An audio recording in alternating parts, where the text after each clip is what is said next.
All right, so now we have problem 29. We have a matrix, a 2 by 2 matrix, and we want to know the inverse of it. Now, why am I saying this? Because this is the inverse of A. So the inverse of the inverse of A, which I would indicate like this, is just A. So technically, if we just invert this matrix that we have here, we should get our matrix A. So why don't we do that?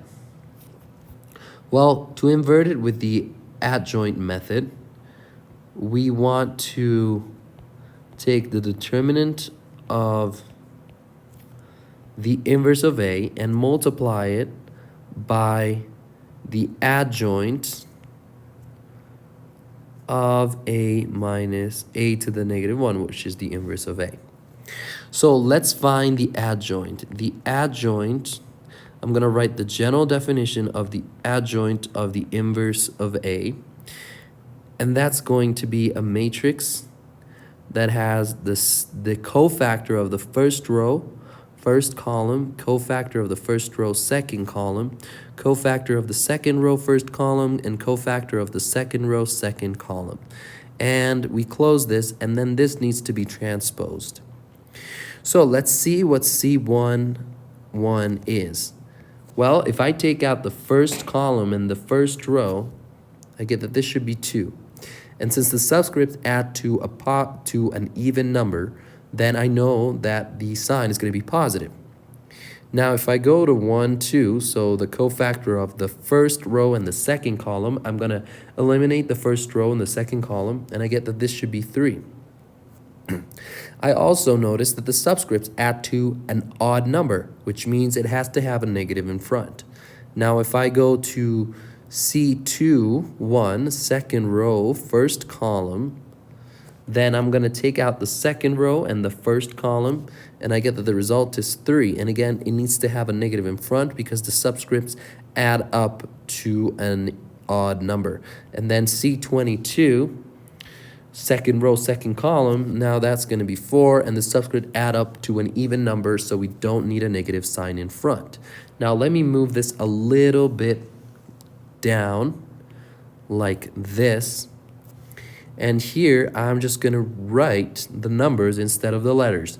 So we're going to have 2, negative 3, negative 3, and 4. Now I'm going to close this. And now I'm going to transpose it. So I usually imagine a transpose as moving the first row to the first column. So the negative 3 would land first, and then we'd have the 2. And then if this were to happen again, we'd have the 4 landing first and then the negative 3. Another way that you can think about it for a 2 by 2 is the diagonal will stay the same and the other two numbers will swap. In this case, since they're the same, it's basically the transpose is the same as this one. So this is a special type of transpose. And now we know that this is the adjoint, and now I want to find a determinant of the inverse of A. And what is the determinant of the inverse of A? Well, we're going to do 4 times 2 minus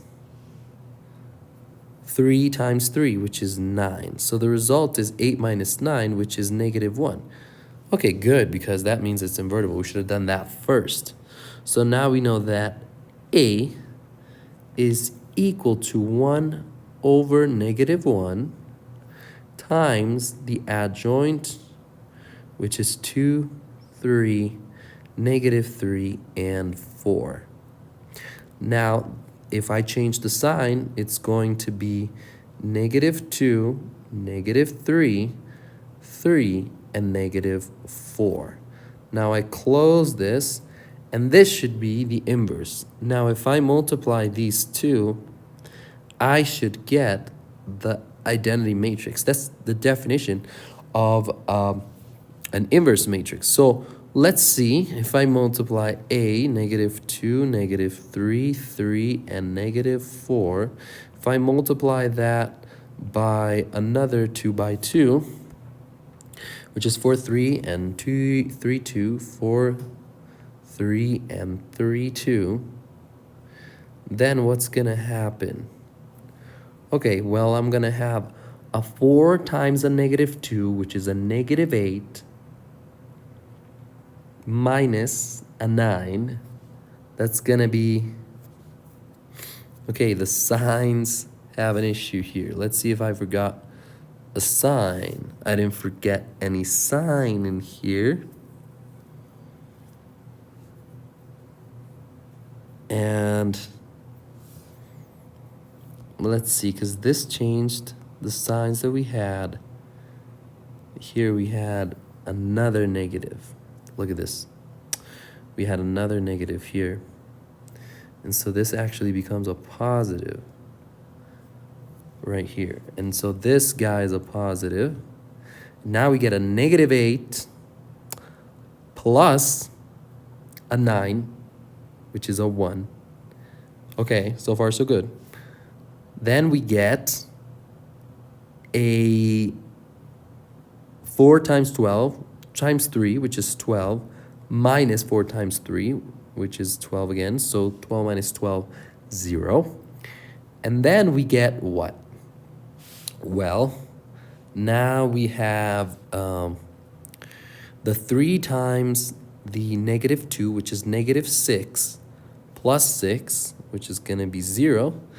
And now we have the 3 times the 3, which is 9, minus 8, which is 1. So now we're confident that what we found is indeed the inverse of what we originally had, and that they are inverses of each other. All right. Well, I'll see you next time.